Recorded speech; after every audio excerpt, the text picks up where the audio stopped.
భారత్ పాకిస్తాన్ల మధ్య తలెత్తిన ఉద్రిక్త పరిస్థితులు యుద్ధం ఆగటమే మంచిది. ఇందులో ఎవరికి రెండో అభిప్రాయం లేదు. కాకపోతే ఈసారి ప్రధాని మోడీ పాకిస్తాన్కు గట్టిగా బుద్ధి చెప్పి మరోసారి భారత్ వైపు ఆ దేశం కన్నెత్తి చూడకుండా చేస్తారని ఆశించారు. ఈ తరుణంలో ప్రధాని మోడీ చేపట్టిన మిడిల్ డ్రాప్ అంటే కాల్పుల విరమణ చాలా మందికి నచ్చలేదనే చెప్పొచ్చు. దేశంలోని ఎక్కువ మంది ప్రజలు ఇదే అభిప్రాయంతో ఉన్నారనే చర్చ సాగుతోంది.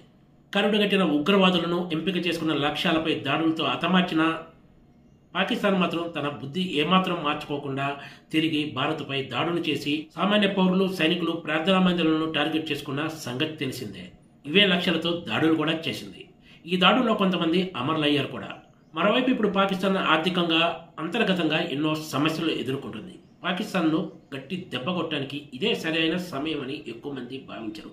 పాకిస్తాన్ ఆర్థికంగా బలోపేతంగా ఉన్నా కూడా భారత్ ముందు నిలబడటం కష్టమే. ఇందులో ఏమాత్రం సందేహం లేదు. కాకపోతే శత్రువు వీక్గా ఉన్నప్పుడు దెబ్బ కొట్టడం మరింత సులభం అవుతుందనేది ప్రతి ఒక్కరికి తెలిసిన విషయమే. అయినా సరే ఈ ఛాన్స్ను ప్రధాని మోడీ సరిగా ఉపయోగించుకోలేదనే చర్చ తెర మీదకు వస్తుంది. ఇప్పుడు శనివారం సాయంత్రం యుద్ధం కీలక దశకు చేరుతుందని అంతా భావిస్తున్న తరుణంలో అమెరికా అధ్యక్షుడు డొనాల్డ్ ట్రంప్ చేసిన ట్వీట్ చాలా మందిని విస్మయానికి, ఆశ్చర్యానికి గురి చేసిందని చెప్పొచ్చు.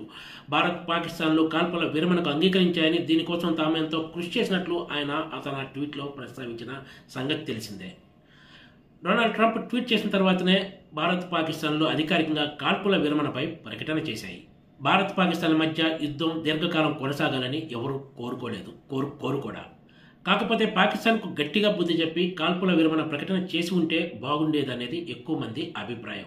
ఈ విషయంలో అమెరికా అధ్యక్షుడు డొనాల్డ్ ట్రంప్ చెప్పిన దానికి ప్రధాని మోడీ ఓకే అన్నారనే విమర్శలు కూడా వెల్లువెత్తుతున్నాయి. మరోవైపు ట్రంప్ అక్కడితో ఆగకుండా ఆదివారం నాడు మరో కొత్త వ్యవహారాన్ని తెర మీదకి తీసుకొచ్చారు. కాశ్మీర్ సమస్య పరిష్కారం కోసం తాను భారత్, పాకిస్తాన్తో కలిసి పనిచేయడానికి సిద్ధంగా ఉన్నట్లు ట్వీట్ చేశారు. అసలు కాశ్మీర్ విషయంలో ఇతరుల జోక్యం అవసరం లేదని భారత్ ఎప్పటి నుంచో గట్టిగా చెప్తూ వస్తుంది. అయినా సరే డొనాల్డ్ ట్రంప్ ఇప్పుడు ఈ ట్వీట్ చేయడం ప్రాధాన్యత సంతరించుకుంది. ఇవన్నీ కూడా ప్రధాని నరేంద్ర మోడీని రాజకీయంగా ఇరకాటంలోకి పెట్టే అవకాశం ఉందనే చర్చ సాగుతోంది. మరోవైపు ప్రస్తుత ప్రధాని కంటే గతంలో ప్రధానిగా ఉన్న ఇందిరాగాంధీనే అమెరికా విషయంలో చాలా గట్టిగా వ్యవహరించారంటూ సోషల్ మీడియాలో పెద్ద ఎత్తున చర్చ జరుగుతుంది. ఇదే ఇప్పుడు బీజేపీ నాయకులకు ఒక ఇంత ఇబ్బందిగా కూడా మారిందని చెప్పొచ్చు. ఇదే అదనంగా కాంగ్రెస్ పార్టీ కూడా సత్వరమే ప్రధాని మోడీ అధ్యక్షతన అఖిలపక్ష సమావేశం ఏర్పాటు చేయాలని డిమాండ్ చేసింది. పహల్గాం ఘటనతో పాటు ఆ తర్వాత జరిగిన పరిణామాలన్నింటిపై పార్లమెంట్ ప్రత్యేక సమావేశంలో చర్చలు జరపాల్సిన అవసరం ఉందంటూ ఆ పార్టీ సీనియర్ నేత జైరాం రమేష్ ట్వీట్ చేశారు. కాల్పుల విరమణపై తొలుత అమెరికా అధ్యక్షుడు డొనాల్డ్ ట్రంప్ ప్రకటన చేయడము, ఆ తర్వాత భారత్, పాకిస్తాన్ అధికారిక ప్రకటన చేయడానికి కూడా ఆయన ప్రస్తావించారు. శనివారం సాయంత్రమే భారత్, పాకిస్తాన్ కాల్పుల విరమణ ప్రకటన చేసినా కూడా శనివారం రాత్రి మళ్లీ పాకిస్తాన్ చాలా చోట్ల దాడులకు దిగడం పెద్ద దుమారం రేపింది.